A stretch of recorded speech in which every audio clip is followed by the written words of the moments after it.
समस्त को मोर जय जगन्नाथ। आज मु गोटे नुआ प्रकार आपण पाखक नहीं आसी रेसिपी आपण मानक देखले निश्चय नुआ नुआ लगिबो। मु आज लेउआ बा सीताफलर गोटे पायस करके आपन को देखेमी। ये बहुत टेस्टी आउ हेल्दी। चलतु आम देखी नबा कौन कौन सामग्री दरकार।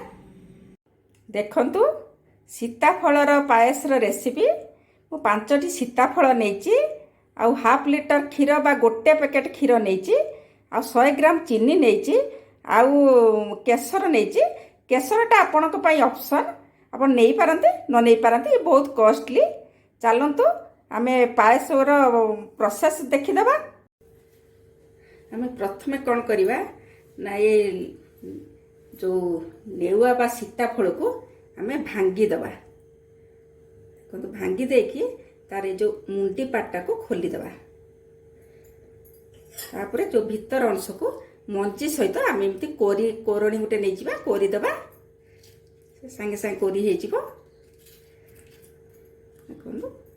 कोरी हो गला को बाहर कर फेंगीदबा।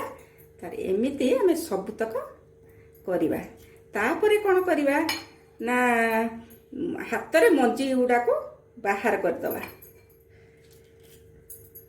ये रकम सबुतक आम बाहर करदबा।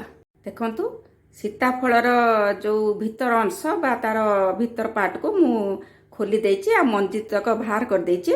आ एमिति आम रखीछि। तापर आम क्षीर गरम करवा। गैस ऑन कर देछि आ क्षीर मध्य बसे देछि। एको फुटिया पाई किछि समय फुटिया पाई आम छाड़ी दबा। आ मध्य मझिरे मझिरे घांटू थुबा काहेकि ना लागी जिवो। तापर आम चीनी दबा। देखंतु क्षीर को मु मारी मारी मारी अधा कर देछि। एबे मु हाई आंचर मु करूथुनी मारुथुनी क्षीर को। एबे लो करके कौन करमी ना चीनी ढाल देमी। जो चीनी नहीं चीनी ढाल देमी। आ चीनी ढाला परे बिल्कुल बंद करिवेनी, घांटीबे पूरा चीनी मेल्ट होला पर्यंत। आंच को पूरा स्लो करदेवे। तापर चीनी जमा लागोनी आपण घांटी चलिए। देखते यही रकम क्षीरटा को बहलिया करेंगे।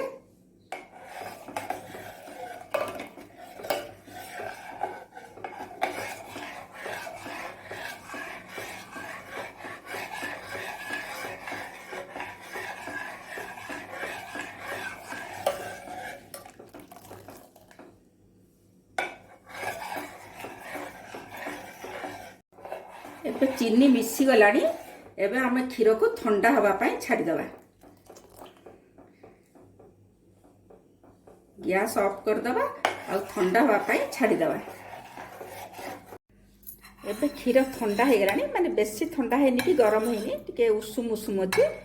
एबे कौन करवा ना जो सीताफलर संस बा भीतर अंश को नहीं आम ताको क्षीर के गुड़े दबा।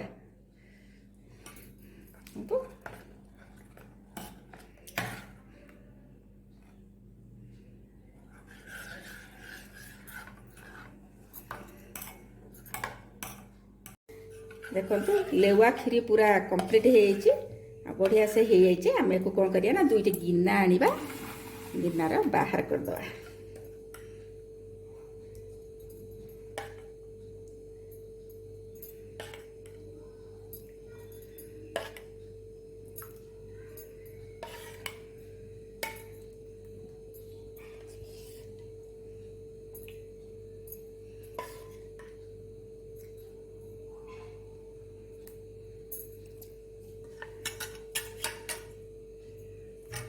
और जो केसर रखी थे ताको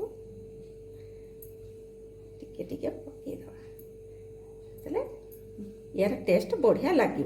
केसरटा बहुत कॉस्टली, आपण माने पकई पारे न पकई भी पारे। देखंतु आज मोर लेउआ पायस बा लेउआ खीरी भी कहि पारिबे बा सीताफल पायस बा सीताफल खीरी कहि पारिबे। एको आम मोर कंप्लीट हेछि आ बहुत सुंदर मु सजै देछि। आपण माने देखि नियंतु। जदि आज मो रेसिपीटी आपण मानको भलो लागि थे ता लाइक शेयर और कमेंट करिवे आ मते सब्सक्राइब करिवे। ୟାକୁ ଥଣ୍ଡା କରିକି ବି ଖାଇପାରିବେ, ଫ୍ରିଜରେ ରଖିକି ଖାଇପାରିବେ, କାହିଁକିନା ଇଏ ହେଉଛି ଆଇସ୍କ୍ରିମ୍ ଯେମିତି ସେମିତି ଲାଗିବ। ଯଦି ଆପଣଙ୍କୁ ମାନେ ଥଣ୍ଡା ଜିନିଷ ପସନ୍ଦ ନୁହେଁ ବାହାରେ ରଖିକି ବି ଖାଇପାରିବେ। ରହୁଛି। ଜୟ ଜଗନ୍ନାଥ।